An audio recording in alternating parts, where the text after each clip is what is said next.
Би бол дэмжиж хэлэх гэж байгаа маа. Бас бид нар хит туушраад иж болохгүй бах. Эсвэл дэмжин, эсвэл дэмжихгүй гээд. Одоо бол хуулийн хэлэлц хэсгийг дэмжих санал хураалт явах гэж байгаа. Дэмжихгүй хүчих юм бол бас олон сайжруулах, засах, өөрчлөх шаардлагатай олон зүйлүүд сайжрахгүй, өөрчлөгдөхгүй хэвээр үлдчих магадгүй.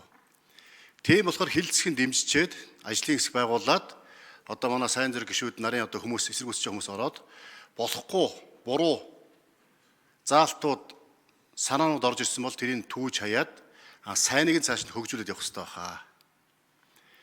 Яагаад ингэж хэлж байгаа юм бэхээр энд нэг зарчим байгаа. 4-1-1 дэх заалт хүний эрх эрхчлөлөг хангах хууль зүйн баталгааг бүрдүүлэх гэдэг. Энэ зайлшгүй хууль болгоны одоо үзэл баримтлал сууж явах хэрэгтэй. Энэ шалгуур шаардлага заавал байх хэрэгтэй.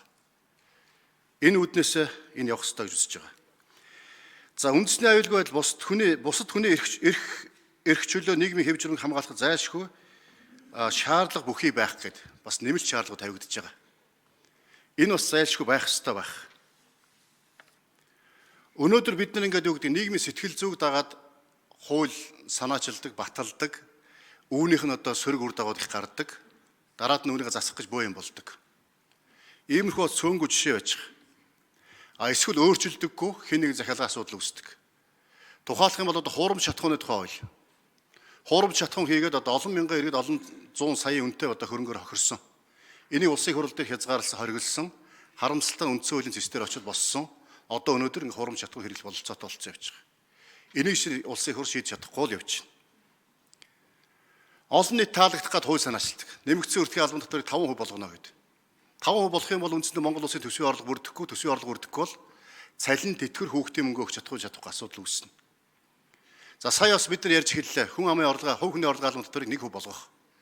Энийг бид нар шатлалтаа тогтоо гэж ярьж байгаа.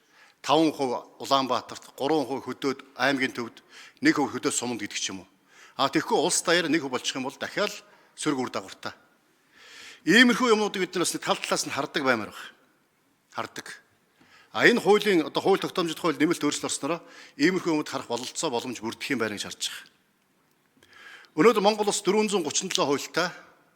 Энэ хууль нь одоо 2403 заалттай байна гэж байгаа. Үүнээс тэгвэл давсан 2500 журамтай. Үүнээс давсан. Хуулиас давсан журмаараа өнөөдөр ард иргэдэг хүн суртал учруулдаг, чирэгдүүлдэг, төрийн албаагч нар өөрсдөө давуу байдал бий болгож шан харамж авилгал авах нөхцөл бүрддэг. Тийм болохоор энэ асуудлыг бас энэ хууль тогтоомжийн тухай хууль нэмэлт өөрчлөлт орсон шийднийг шаардж байгаа. Сая үеийн засгийн газрын тайлан хэлэлцсэн. Анх удаага 5 жилийн төлөвлөгөө 1990 оноос хойш 30 жилийн хугацаанд анх удаага 5 жилийн төлөвлөгөө хэлэлцсэн. 4 жилийн бүрийн хөтөлбөрийг хэлэлцсэн. 1 жилийнхаа төлөвлөгөө хэлэлцсэн тайланг. Энэ дээр олон давхардал байна. Хөгжлийн бодлого төлөвлөлтийн тухай хуулинд улсын хурлын хамгийн газар хяналт тавина. Засгийн газрын хэрэг газар хяналт тавина. Үндэсний аваатын газар хянана.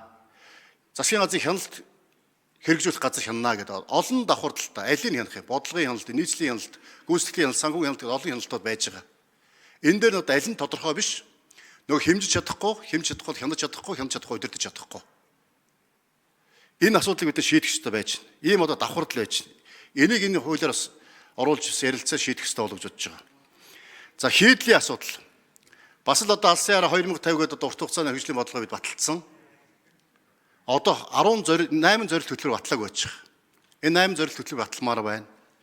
Энийг одоо бас энэ хуулиар зохицуулмаар байна. Улсын хурл энэ хөгжлийн бодлого төлөвлөлтийн тухай хууль зөрчсөн. За бэмцэгдэх